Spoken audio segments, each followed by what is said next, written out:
Kemudian yang keempat, Nabi menjaga tutur katanya. Nah, Nabi ni susahlah nak banding dengan Ustaz Abdullah Khairi. Ustaz Abdullah Khairi nak sebut lembut-lembut susah. Ha? Saya guru disiplin. Saya guru disiplin. Takkan guru disiplin belajar, masuk kelas, tak ada. Wow! Masuk kelas! Guru disiplin. Bagus betul ini guru disiplin. Okey ya, belajar ya, masuk ya. Tak ada apa kata tak masuk. Guru disiplin tuan-tuan. Power. Kan? Sebab tu tuan-tuan, Nabi SAW disebut ihmar ainahu. Bila dia baca khutbah, ihmar, matanya merah. Wa ala sautuhu, tinggi suara. Kalau dia baca khutbah cerita tentang azab neraka, ni ihmar ainahu, merah mata. Merah, dia pegang ni, sebelah ni tangan ni pegang senjata, pegang pedang, sebelah ni tungkat. Sebab tu ada orang kata, apalah ustaz-ustaz ni kadang-kadang baca khutbah tangan macam tu, makruh dia kata. Nabi tak buat. Nabi pegang pedang, dia hentak. Tuan-tuan, sesungguhnya kiamat itu telah dekat. Baca khutbah macam tu boleh tak tu? Panggil sekali. InsyaAllah. Lama duk minta ni, kali kedua ni datang ni. Ni Nabi ihmar ainahu, merah mata. Saya nak merah mata tak boleh, saya kuatkan suara.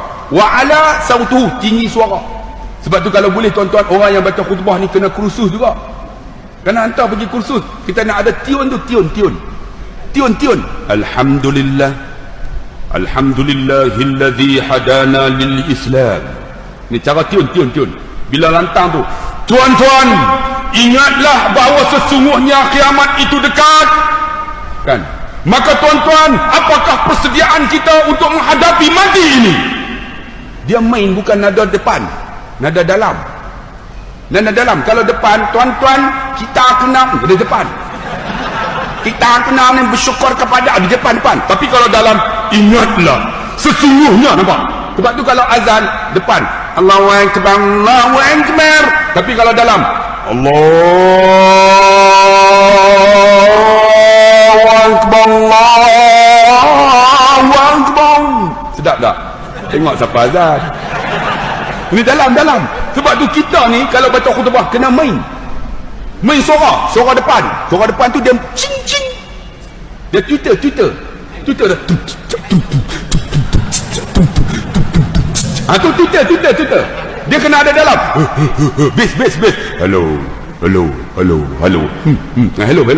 Kalau suara perut, malu rasanya mengatakan cinta. Suara perut. Suara bungong nak tak? Suara bungong dia bunyi put, kentut. Sebab tu tuan-tuan, baca khutbah ni dia ada kaedah dia. Kaedah macam kita main suara.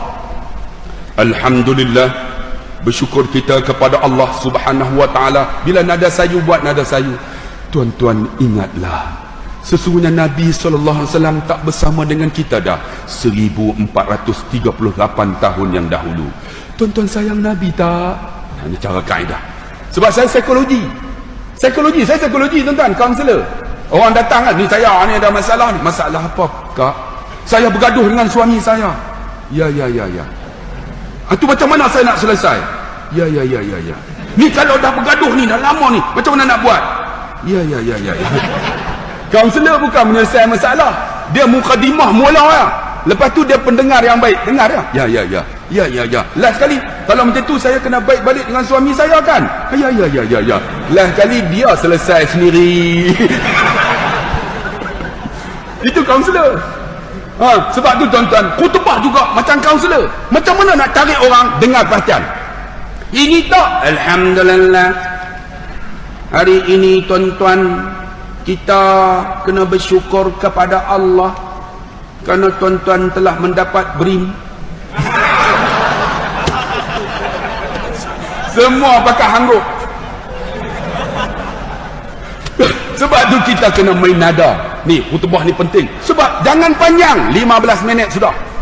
Ambil satu tajuk, pom 15 minit. Kemudian doa. Kemudian berhenti. Khutbah yang kedua. Khutbah kedua 5 minit bagi menangis. Saya selalu ada mentera 15 minit kan. Khutbah saya 25 minit kan. Pom. Ada yang marah pada. Ada yang nak bangun tak boleh. Kalau bangun siap dah. Kan? Nak bangun tak boleh. Jadi 15 minit saya hantam betul-betulnya. Tapi khutbah kedua saya tarik balik. Bagi dia menangis, tuan-tuan. Bila dia menangis, apa yang dia marah tu dia akan tarik balik. Oh betul. Sebab pernah saya cerita tuan-tuan masa hari raya. Dalam khutbah, dalam YouTube ada. Saya hantam hari raya tu, hantam supaya anak ni hormat mak ayah. Tuan-tuan, saya kata hari ini hari raya, hari yang Tuhan ampun dosa hambanya. Hari ini Allah dengan kita kosong-kosong. Tetapi kita dengan hamba kena minta maaf. Terutama ibu dan ayah, adik-beradik. Apa salahnya anak hulurkan tangan kepada mak ayah? Mak ayah jangan ego, hulurkan tangan kepada anak-anak. Adik-beradik hilangkan pembalaan, hulurkan silaturahim. Hari ini kita ampun dosa sesama hamba. Ampunlah tuan-tuan. Allah tak ampun dosanya kalau dia tak memaafkan orang lain. Rupa-rupanya habis tuan-tuan. Hari raya pakat salam. Ada seorang tuan-tuan badan sadu. Dia duduk, dia tengok saya. Saya dah nampak lah, dia ni macam nak tumbuk saya. Saya pun ready. Kalau dia tumbuk, aku tumbuk balik. Kan? Kita pun ready lah kan. Rupa-rupanya dia tuan-tuan jalan-jalan. Badan sadu dia pakai baju Melayu. Sampai-sampai kat saya, bukan dia tumbuk saya. Dia pegang tangan saya, dia cium tangan saya, dia peluk. Ustaz, khutbah Ustaz menyentuh hati saya. Saya tak kenapa bang. Saya dah tak cakap dengan mak dan ayah saya dah hampir 16 tahun. 16 tahun tak cakap. Saya tak, abang, kenapa bang? Saya kecil hati dengan mak saya. Saya kata, abang, hari ni hari raya, Allah ampun dosa hamba dah. Abang, maaflah mak ayah tu. Baliklah abang. Dia pun menangis. Angkat-angkat hingwih penuh tebal aku. Allah, habis-habis. Bang, balik bang. Apa ada pada diri kita kalau tak ada mak ayah? Tengok simple ya. Orang psikologi, apa ada pada diri kita kalau tak ada mak ayah? Tak ada mak ayah, tak ada kita bang. Hebat, duit banyak. Kalau tak ada mak ayah, tak ada kita. Balik bang. InsyaAllah Ustaz. Tengok khutbah. Seminggu lepas tu dia telefon. Assalamualaikum Ustaz. Saya balik Ustaz. Lepas Ustaz baca khutbah, saya balik. Rumah mak saya dekat aja. Rupanya mak saya ni duduk nanti saya lama dah. Dia nak pergi rumah saya, dia malu lah. Takkan mak nak pergi rumah nak. Saya sampai kereta tu, isteri saya sebelah saya nak keluar takut. Mak saya tengok saya sampai, terus meluru daripada rumah keluar. Meluru sampai dekat kereta saya. Dia tarik pintu kereta saya. Ustaz, bukan dia halau saya balik, dia tarik tangan saya. Belum sempat saya keluar, dia tarik tangan, dia peluk saya, dia bisik kat telinga, kalau aku ada dosa dengan hang orang utara, maafkan mak. Dia kata, menangis. Dia kata, bukan saya minta maaf, mak minta maaf dekat saya. Tiba-tiba saya tengok ayah saya 16 tahun tak balik. Ayah saya lumpuh dah. Tengok saya balik, gagah pegang tungkat, jalan juga satu-satu sampai kat pintu, tak boleh gerak dah. Dia letak tungkat, saya meluru dekat ayah kan. Saya pergi peluk dia. Ayah bisik kat telinga. Belum sempat saya sebut, wahai anakku, kenapa tak balik? Aku dah maafkan kamu 16 tahun dulu. Menangis saya Ustaz. Ayah minta maaf. Tiba-tiba mak datang peluk pada belakang. Menangis kami tiga-tiga. Apa yang mereka ucap? Sudahlah, yang dulu-dulu, mari kita bina hidup baru. Kami dah maafkan kamu 16 tahun dulu. Ustaz, hari yang paling bahagia dalam hidup saya, bukan hari pertama saya dapat isteri, bukan hari pertama dapat anak, tapi hari yang paling bahagia dalam hidup saya, bila mak dan ayah saya kata, wahai anakku, aku dah maafkan kamu 16 tahun dulu. Sebab tu tuan-tuan yang dikasihi rahmati Allah, ni, itulah tuan-tuan, apa yang boleh kita buat tuan-tuan dalam hidup kita. Contohi Nabi SAW. Nabi apa lagi? Dia menjaga tutur katanya. Kita katalah tuan-tuan, yang baik itu baik, yang salah itu salah, bagi betul. Kalau benar tu baik, jelas yang baik. Kalau salah, sebut yang salah. Jangan takut, sebab dunia ni sementara aja, sampai masa Tuhan ambil nyawa kita. Yang kelima, berlapang dada dan pemaaf. Kita kena macam Nabi, berlapang dada. Ya, tengok, saya boleh forum dengan Syamsul Debat. Saya boleh forum baru ni dengan Datuk Ashraf Wajdi. Ingat tak Datuk Ashraf Wajdi, Timbalan Menteri? Baru ni kami jumpa, bincang elok-elok, tak ada masalah. Sebab kita berlapang dada dalam masalah ummah. Sebab tu tuan-tuan yang duduk di kampung lindungan ni, jangan bergaduh bab parti. Pakat elok-elok. Sebab ini ummah. Untuk ummah, pakat elok-elok. Masa pilihan raya bergaduh ha? Seminggu pilihan raya tu kan, bergaduh ha? Masa tu. Tapi bila habis, sudah ha? Bang, kita ni kena open minded. Jangan duk jadi macam dulu. Dulu ni kita ni menang pilihan raya ke kalah, bergaduh sampai 5 tahun tak cakap. Jangan, itu zaman dulu. Bukan zaman sekarang. Zaman anak muda kita bukan macam tu, betul tak? Kita sama-sama kita boleh. Kami ni dalam grup ni macam-macam grup. Ada grup ni, ada grup ni. Hantam pakai hantam. Tapi kita lapang dada.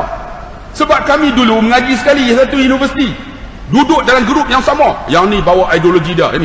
Tapi semua berlapang dada. Bila perjumpaan, semua berkat jumpa. Bila jumpa, semua tutup mulut. Jangan cerita parti ya.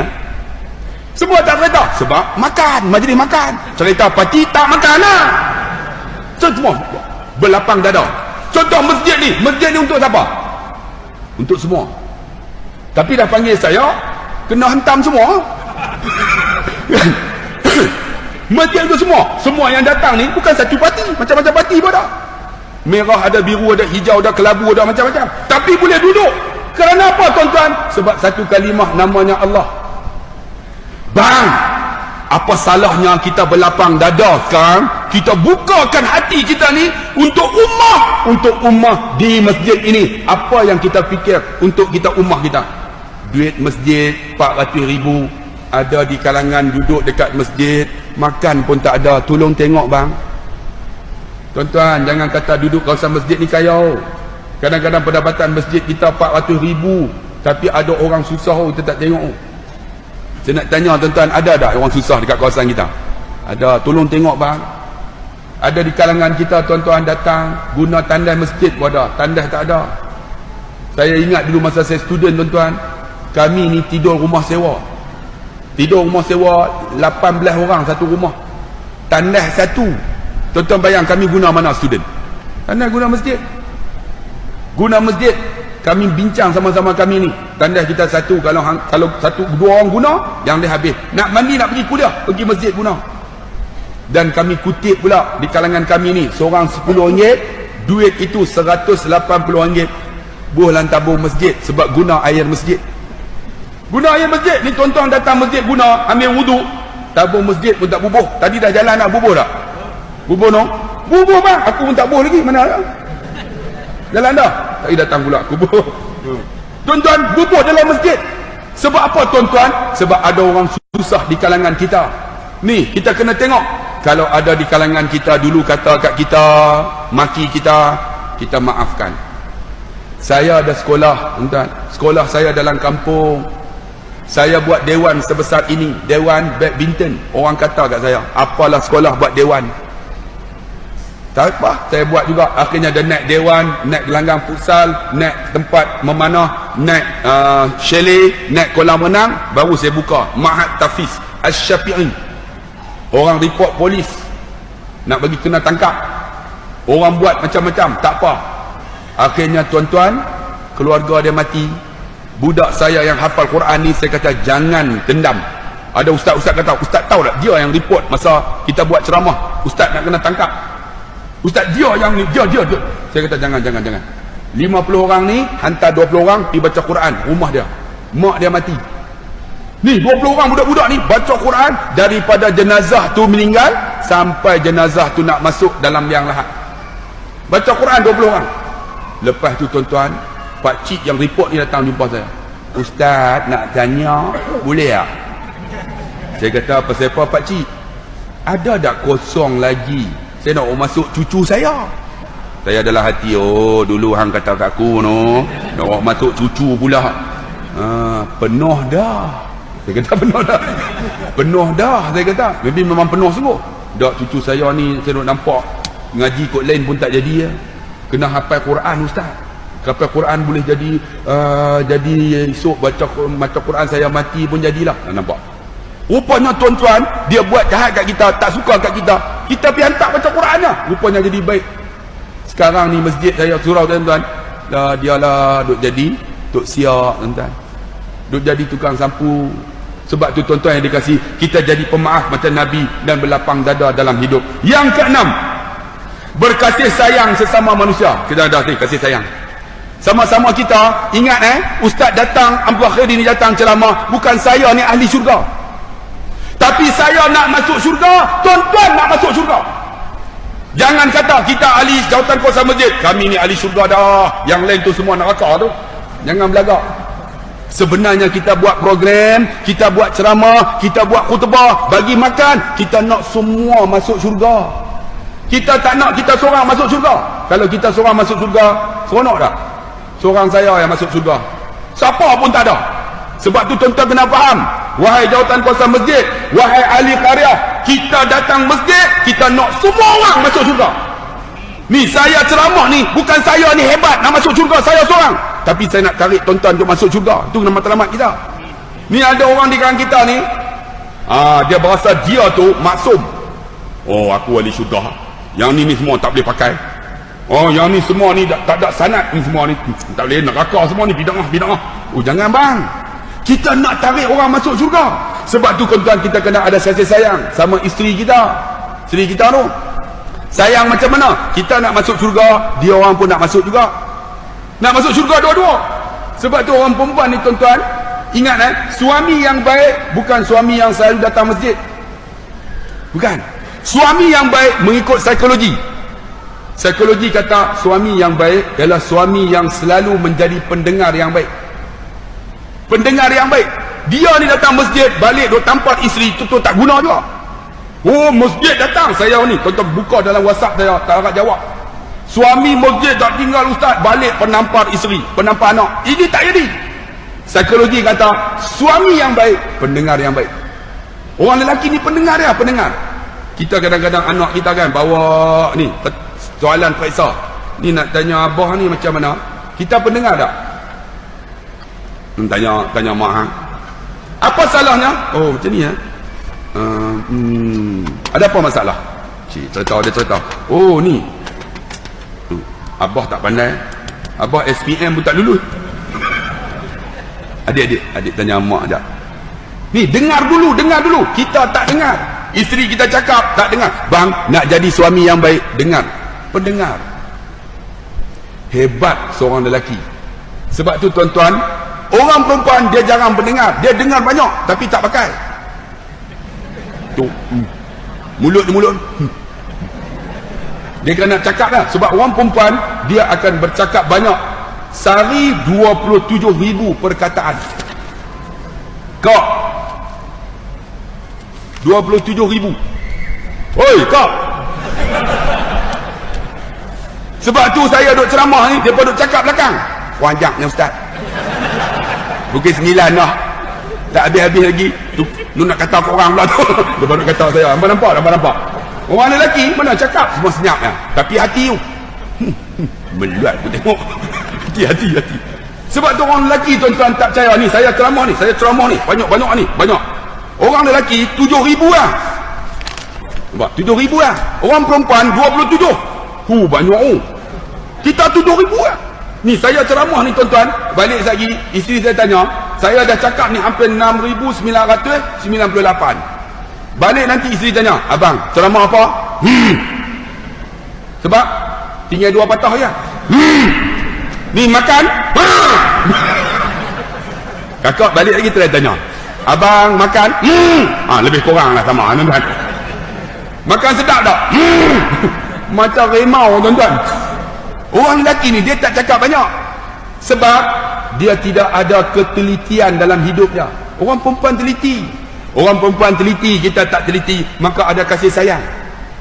Wa min ayatihi an khalaqa lakum min anfusikum azwaja litaskunu ilaiha wa ja'ala bainakum mawaddatan wa rahmah. Maka ada di kalangan kamu mawaddah wa rahmah. Macam mana perempuan dia teliti, orang lelaki tak teliti. Tuan-tuan tengok spender orang lelaki, tuan-tuan teliti nak beli. Sebab tu spender orang lelaki dalam kotak, spender orang perempuan dipamerkan untuk dia tengok. Oh, ada renda-renda ya. Orang lelaki ada tak spender dia? Oh, renda ada. Tak ada ambil XL. Balik-balik buka CS. Dia hantar balik tak? Dia tak hantar. Dia tarik sampai meri, dia pakai pula.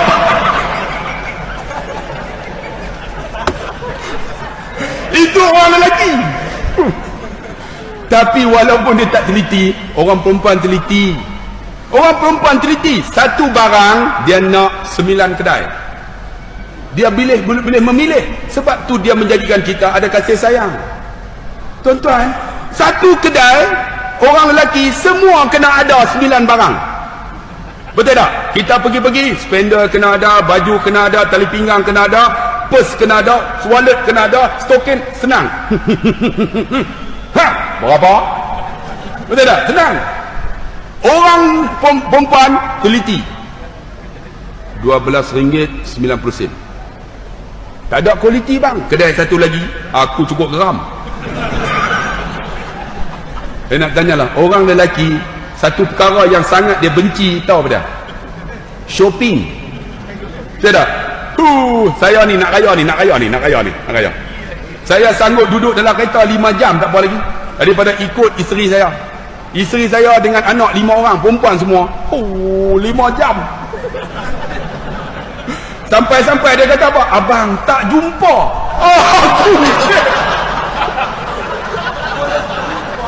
Boleh tak jumpa? 5 jam tak jumpa. Saya kata tak jumpa apa? Tak jumpa. Jom tapi kedai lain pula. Tengok orang lelaki shopping senang.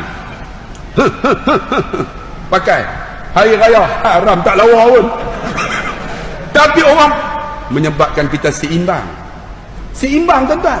Dia teliti, kita tak teliti, seimbang. Kalau kita tak teliti, dia tak teliti, hancur. Dia apa ambil spender macam tu juga. Balik-balik tengok-tengok ambil hak jantan punya. Tak apa, kita boleh pakai. Takut kita ambil hak perempuan punya. Sebab hak perempuan depan kecil, nak simpan tak mana. Dia boleh keluar pun tepi.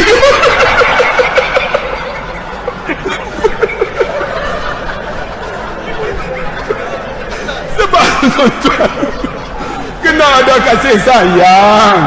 Sama ada kita ni tolak ansur. Minta maaf lah bab keluarga ni. Kena ada tolak ansur. Kalau tak ada tolak ansur, habis kita tuan-tuan. Minum dulu. Gelak lebih pada.